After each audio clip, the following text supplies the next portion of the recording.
Hello everyone, very good morning to all of you. I Ashish Babaria welcomes you all today in the day 24th of Spoken English class. और आज हम देखने वाले हैं यहाँ पे एक बहुत ही इंपॉर्टेंट ग्रामर जिसका नाम है क्या, प्रेजेंट इंडेफिनिट टेंस, यानी कि सिंपल प्रेजेंट टेंस को ही बोला जाता है प्रेजेंट इंडेफिनिट टेंस। और ये वो ग्रामर है जो बहुत ज़्यादा यूज़ की जाती है स्पोकन में, है ना। तो इसको ध्यान से देखिएगा पूरी क्लास को और अच्छे से समझिएगा और एक दो बार और रिवाइज करके भी देखिएगा। ओके, तो सबसे पहले हम देख लेते हैं कि ये जो प्रेजेंट इंडेफिनिट टेंस नाम की ग्रामर है ये कहाँ कहाँ पर यूज होती है। तो सबसे पहले ये यूज होती है अपनी आदत को बताने के लिए। हम अपनी कोई भी आदत या किसी और की कोई आदत बताना चाहते हैं तो हम क्या बोल सकते हैं, इस ग्रामर का यूज करेंगे, प्रेजेंट इंडेफिनिट टेंस का यूज करते हैं हम। जैसे कि आई टेक टी, मैं चाय लेता हूँ, या फिर मैं मैच देखता हूँ, आई वॉच क्रिकेट मैच, मैं क्रिकेट मैच देखता हूँ, आई वॉच क्रिकेट मैच, ये आदत है मेरी। ही नेवर टेल्स अ लाई, वह कभी झूठ नहीं बोलता है, he never tells a lie. She never lies, वह कभी झूठ नहीं बोलती है। ये सारी क्या है, आदतें हैं, और आदतें बताने के लिए हम क्या यूज करते हैं, प्रेजेंट इंडेफिनिट टेंस का यूज करते हैं। तो सिर्फ इतना सा पॉइंट याद रखिए कि आदत बताने के लिए हम किसका यूज करते हैं, प्रेजेंट इंडेफिनिट टेंस का यूज करते हैं, जिसको आज हम पढ़ने वाले हैं। नेक्स्ट, किसी भी न्यूज़पेपर की हेडलाइन, किसी भी न्यूज़पेपर की जो हेडलाइन होती है वो हमेशा क्या होती है, प्रेजेंट इंडेफिनिट टेंस में होती है। अब जब न्यूज़पेपर की हेडलाइन पढ़ेंगे या न्यूज़ टीवी पे जो चल रही है उसको देखेंगे तो हेडलाइन जो भी होती है वो हमेशा किस में होती है, प्रेजेंट इंडेफिनिट टेंस में होती है। तो अब हम ये सारी चीज़ें एनालाइज करते चलेंगे, जब भी न्यूज़ पढ़ेंगे या फिर न्यूज़ देखेंगे तो इस चीज़ को समझते चलेंगे कि वो सारे सेंटेंस प्रेजेंट इंडेफिनिट टेंस में होंगे। ओके, नेक्स्ट, कहानी या चुटकुला सुनाने के लिए हम प्रेजेंट इंडेफिनिट टेंस का यूज करते हैं। जैसे हम कोई कहानी सुनाते हैं कि एक किसान था, एक किसान था, उसके 4 बेटे थे, और इसी तरीके से कहानी सुनाते हैं ना। वह खेती किसानी करता था, उसके बेटे, जो भी कहानी है, इस टाइप की कहानी या चुटकुला जो भी सुनाते हैं हम, वो किस में होता है, प्रेजेंट इंडेफिनिट टेंस में होता है। ठीक है। नेक्स्ट, किसी वस्तु की दर या कीमत बताने के लिए, किसी भी चीज का कॉस्ट बताने के लिए हम प्रेजेंट इंडेफिनिट टेंस का यूज करते हैं। ओके, भविष्य की कोई घटना जो तय समय पर हो उसको बताने के लिए भी हम प्रेजेंट इंडेफिनिट टेंस का यूज करते हैं, कि फ्यूचर में कोई काम होने वाला है जिसका समय फिक्स है, यानी कि tomorrow at 11 AM I will take class, कल 11 बजे मैं क्लास लूंगा। जो काम फिक्स है उसको क्या बोलेंगे, प्रेजेंट इंडेफिनिट टेंस में बोलेंगे कि डेली 11 बजे मैं क्लास लेता हूँ। ओके, तो प्रेजेंट इंडेफिनिट टेंस। किसी वाक्य में खास शब्द आ जाए, जैसे रोज, हर दिन, अक्सर, हमेशा, हर मंगलवार इत्यादि। अभी जस्ट इसके पहले बताया एग्जांपल से कि इस टाइप के अगर खास शब्द आ जाते हैं तो हम क्या बोलते हैं, उसको भी प्रेजेंट इंडेफिनिट टेंस में बनाते हैं उस सेंटेंस को। या फिर कोई यूनिवर्सल ट्रुथ है, यूनिवर्सल ट्रुथ यानी कि जो सब जगह वैलिड है, यूनिवर्सल ट्रुथ है ना, एक सच है जिसको कोई झुटला नहीं सकता। जैसे पृथ्वी जो है सूर्य के चारों तरफ घूमती है, the earth revolves around the sun, ये यूनिवर्सल ट्रुथ है, कोई भी इसको गलत नहीं साबित कर सकता। तो ये क्या है, पृथ्वी सूर्य का चक्कर लगाती है, तो ये क्या हो गया, यूनिवर्सल ट्रुथ हो गया। इसको भी हम किस में बता रहे हैं, प्रेजेंट इंडेफिनिट टेंस में बता रहे हैं। ओके, और या फिर moon revolves around the earth, moon जो है पृथ्वी का चक्कर लगाता है, ये भी एक यूनिवर्सल ट्रुथ है जिसको कोई झुटला नहीं सकता। उसको भी हम किस में, प्रेजेंट इंडेफिनिट टेंस में बनाएंगे, बोलेंगे। ओके, लेखक की बात है, कोई लेखक अपनी बात कर रहे हैं, या फिर हिस्ट्री जो भी हम पढ़ते हैं वो हमेशा प्रेजेंट इंडेफिनिट टेंस में होती है, प्रेजेंट इंडेफिनिट टेंस में होती है। या फिर कोई भी प्रोफेशनल कोर्स की पढ़ाई कर रहे हैं हम, कोई भी प्रोफेशनल कोर्स की पढ़ाई कर रहे हैं, जैसे इंजीनियरिंग की पढ़ाई कर रहे हैं या फिर मेडिकल की पढ़ाई कर रहे हैं, या कोई भी पढ़ाई कर रहे हैं, क्या होती है, हमेशा प्रेजेंट इंडेफिनिट टेंस में होती है। जैसे कि क्या, कि पेशेंट को पहले एनेस्थीसिया दिया जाता है, फिर उसकी हार्ट बीट कम की जाती है, फिर उसके बाद उसका ऑपरेशन किया जाता है। ये मेडिकल का हो गया। इंजीनियरिंग का देख रहे हैं कि एक कॉइल होता है, उसके दोनों साइड मैग्नेट होता है, और मैग्नेट के प्रभाव के कारण वो कॉइल घूमने लग जाता है। ठीक है, तो ये क्या है, प्रेजेंट इंडेफिनिट टेंस में सारे सेंटेंस यूज हो रहे हैं। कोई भी पढ़ाई है प्रोफेशनल कोर्स की तो वो भी प्रेजेंट इंडेफिनिट टेंस में की जाती है। तो ये हमने देखा कि प्रेजेंट इंडेफिनिट टेंस का यूज कहाँ कहाँ पर होता है। ओके, अब हम आते हैं वापस अपने सेंटेंस पर, और सेंटेंस स्टार्ट करने से पहले सबसे पहले देख लेते हैं कि पहचान क्या होती है, जैसा कि हम हमेशा करते हैं। तो प्रेजेंट इंडेफिनिट टेंस में जो सेंटेंस है उनको पहचानने के लिए उनकी पहचान होती है कि उनके सेंटेंस में लास्ट में क्या आएगा, ता है, जाता है, आता है, खाता है, पीता है, सोता है, या फिर चलाता है, करता है, देता है। ये सारी चीज़ें क्या हो जाएंगी, अगर इस टाइप का सेंटेंस आ रहा है, इसमें ये वाले वर्ड्स आ रहे हैं, ता है या फिर ती है या ते है या फिर ता हूँ, खाता हूँ, जाता हूँ, आता हूँ, पीता हूँ, इस टाइप के अगर सेंटेंस आ रहे हैं तो ये सारे क्या हो जाएंगे, प्रेजेंट इंडेफिनिट टेंस में होंगे। ओके, और बाकी का फिर आगे देखते हैं। इसमें आते हैं हमारे सेंटेंस के स्ट्रक्चर पर। तो सबसे पहला हम इस सेंटेंस देखते हैं, वो क्या होता है, अफर्मेटिव होता है हमारा, यानी कि पॉजिटिव सेंटेंस। पॉजिटिव सेंटेंस का स्ट्रक्चर है यहाँ पे सब्जेक्ट प्लस वर्ब का फर्स्ट फॉर्म प्लस एस या ईएस लगाएंगे उसमें प्लस ऑब्जेक्ट। तो वर्ब के साथ वर्ब का कौन सा फॉर्म आएगा, एस या फिर ईएस। इसी को क्या बोलते हैं हम, वर्ब का थर्ड फॉर्म भी बोलते हैं कभी कभी। कल हमने देखा था फोर्थ फॉर्म वर्ब का क्या था, वर्ब प्लस आईएनजी। वैसे ही ये थर्ड फॉर्म है वर्ब का, इसमें क्या करेंगे, वर्ब का फर्स्ट फॉर्म यानी कि मेन वर्ब प्लस एस या ईएस लगाते हैं वर्ब में। ओके, और साथ में ऑब्जेक्ट, जैसे आई रीड न्यूज़पेपर, मैं न्यूज़पेपर पढ़ता हूँ, आई रीड न्यूज़पेपर। फिर he reads newspaper, he reads newspaper, दोनों में रीड है, बट एक में रीड है और एक में रीड्स है। तो ये कैसा कंफ्यूजन है, इसको क्लियर करने के लिए हम देखते हैं कि कहाँ पे हमें एस लगाना है और कहाँ पे नहीं लगाना है। सबसे पहला स्ट्रक्चर पॉजिटिव के लिए कि सब्जेक्ट प्लस वर्ब का फर्स्ट फॉर्म प्लस एस या ईएस प्लस ऑब्जेक्ट, या फिर इसको बोल सकते हैं सब्जेक्ट प्लस वर्ब का third form plus object. Okay, अब एस कब लगना है और कब नहीं लगना है, वर्ब का थर्ड फॉर्म कब लगना है और कब नहीं लगना है, ये कैसे डिसाइड होगा, वो डिसाइड करता है सब्जेक्ट डिसाइड करेगा एस या ईएस लगना है या नहीं लगना है। यहाँ पे देख लेते हैं, जब भी हमारा सब्जेक्ट क्या होगा, यू, वी, दे या फिर आई, नाउन प्लूरल या फिर आई, इसके साथ में आई भी आ गया है यहाँ पे, you, we, they, noun plural या फिर आई है, तो हम एस और ईएस बिल्कुल नहीं लगाएंगे। जैसा कि यहाँ पे देखा हमने, आई आ रहा था तो हमने इसमें एस नहीं लगाया, I, you, we, they, noun plural अगर आ रहा है तो हम एस नहीं लगाते हैं। साथ में अगर ही, शी, इट नाउन सिंगुलर आ रहा है तो हम एस और ईएस लगाते हैं। ओके, अगर ही, शी, इट और नाउन सिंगुलर आ रहा है तो हम एस या ईएस लगाते हैं। सेंटेंस से समझते हैं इसको, और आप लोग भी सेंटेंस घर पे काफ़ी सारे प्रैक्टिस करते रहिए तो ही चीज़ क्लियर होगी। ओके, जैसे I take tea, he takes tea, I take tea, मैं चाय लेता हूँ, he takes tea, वह चाय लेता है, तो he आ रहा है तो हम s लगाएंगे यहाँ पे। Okay, he takes tea, she takes tea, they take coffee, they आ रहा है तो s नहीं लगाएंगे यहाँ पे।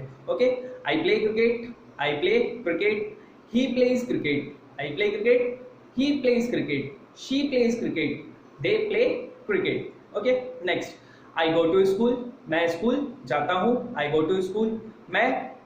मुझे पता है, आई नो, मुझे तुम्हारा नाम पता है, I know your name. I teach, मैं पढ़ाता हूँ, मैं इंग्लिश पढ़ाता हूँ, I teach English. I live, मैं रहता हूँ, आई लिव इन भोपाल, मैं भोपाल में रहता हूँ। यू लिव इन भोपाल, तुम भोपाल में रहते हो। He lives in Bhopal, LIVES, he lives in Bhopal. I run very fast, run यानी दौड़ता हूँ, मैं तेज दौड़ता हूँ, I run very fast. He runs very fast. He comes, I come, वह आया और मैं आया। या फिर वह पढ़ाता है, ही टीच, मैं पढ़ाता हूँ, आई टीच। ओके, मैं इंग्लिश बोलता हूँ, आई स्पीक इंग्लिश, वह इंग्लिश बोलती है, शी स्पीक इंग्लिश, वह लोग इंग्लिश बोलते हैं, दे स्पीक इंग्लिश। स्पीक्स नहीं आएगा, क्या आएगा, स्पीक आएगा। ओके, तो होप यहाँ से क्लियर हो गया होगा इतना कि एस कहाँ पे लगाना है और एस कहाँ पे नहीं लगाना है। अफर्मेटिव सेंटेंस यहाँ से क्लियर होता है कि सब्जेक्ट प्लस वर्ब का फर्स्ट फॉर्म प्लस एस और ईएस प्लस ऑब्जेक्ट, यहाँ पे मैं वर्ब का थर्ड फॉर्म इसलिए नहीं लिख रहा हूँ क्योंकि सब में यूज नहीं होगा। वो कहाँ यूज हो रहा है? सिर्फ जहां पर हम ही शी इट नाउन सिंगुलर का यूज कर रहे हैं, वहां पे एस और ईएस लगा रहे हैं वर्ब के साथ में। ओके, वर्ब के साथ में लग के ही आ रहा है, वो अलग से नहीं है। ओके, बट अगर आई यू वी दे और नाउन प्लूरल है तो एस और ईएस का यूज नहीं करना है। ओके, नेक्स्ट आते हैं हम नेगेटिव सेंटेंस पर। नेगेटिव सेंटेंस का स्ट्रक्चर है हमारा सब्जेक्ट प्लस डू या फिर does plus not plus verb का फर्स्ट फॉर्म प्लस ऑब्जेक्ट। अब एक कहानी और आ गई कि ये डू और डज कहाँ से आ गया। तो डू और डज कहाँ से आया कि कभी भी हेल्पिंग वर्ब के बिना हम सेंटेंस कंप्लीट नहीं कर सकते। जैसे अभी तक हम क्या ले रहे थे, इज एम आर ले रहे थे हेल्पिंग वर्ब में और नॉट लगा दे रहे थे, बट यहाँ पे helping verb is am are नहीं आ रहा है, तो हम क्या यूज कर रहे हैं यहाँ पे, डू और डज का यूज कर रहे हैं। तो प्रेजेंट इंडेफिनिट टेंस में हम डू और डज का यूज करते हैं as helping verb. Is am are नहीं आ रहा है तो हेल्पिंग वर्ब क्या है, डू या फिर डज आएगा हेल्पिंग वर्ब। ओके, देखते हैं sentence. We do not play football, हम फुटबॉल नहीं खेलते हैं। We do not play football. She does not play football, she does not play football. Note कीजिए कि शी के साथ डज आ रहा है और वी के साथ डू आ रहा है, she does not play football. और यहाँ पे दूसरी चीज कि अगर डू और डज आ गया तो हम एस या ईएस यूज नहीं करेंगे। ओके, वर्ब के साथ एस या ईएस नहीं आएगा। एस या ईएस कहाँ तक लिमिटेड है, बस पॉजिटिव सेंटेंस तक लिमिटेड है, वो भी किसके साथ, ही शी इट नाउन सिंगुलर के साथ एस और ईएस लगाते हैं वर्ब के साथ। बट यहाँ पे डू और डज आ गया है तो हम वर्ब के साथ एस या ईएस नहीं यूज करेंगे। दोनों ही सेंटेंस में मैंने प्ले लिखा है, ओके, प्लेज नहीं लिखा है किसी में भी, तो एस और ईएस यूज नहीं करना है हमें यहाँ पे। अब वी के साथ आ रहा है डू और शी के साथ आ रहा है डज, तो ये देख लेते हैं कि किसके साथ डू आता है किसके साथ डज आता है। वापस आएंगे यहाँ पे, ये जो था हमारा you we they noun plural और आई के साथ हम डू का यूज करेंगे।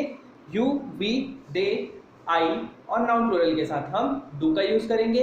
ही शी इट नाउन सिंगुलर के साथ हम डज का यूज करेंगे। Okay, he she it noun singular के साथ हम डज का यूज करेंगे। क्लियर है यहाँ से इतना? तो वापस आते हैं हमारे सेंटेंस पर। We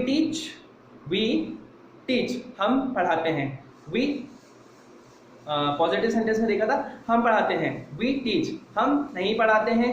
we do not teach. I teach मैं पढ़ाता हूँ। आई डू नॉट टीच, या फिर I do not watch movies मैं मूवी नहीं देखता हूँ।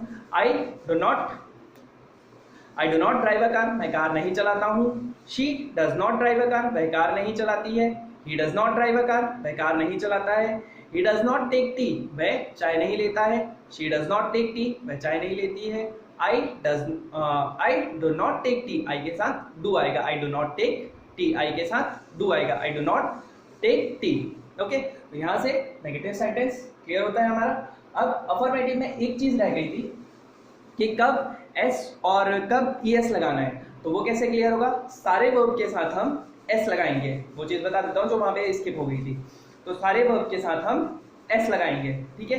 बट अगर किसी वर्ब में लास्ट में क्या आ रहा है, अगर किसी वर्ब कोई वर्ब एंड होता है ch से, जैसे टीच, तो टीच की स्पेलिंग क्या है, TEACH, टीच है, लास्ट में ch आ रहा है, तो हम वर्ब के साथ es का यूज करेंगे। अगर किसी में sh आ रहा है, like wash, WASH wash, SH आ रहा है, तो हम वर्ब के साथ es का यूज करेंगे।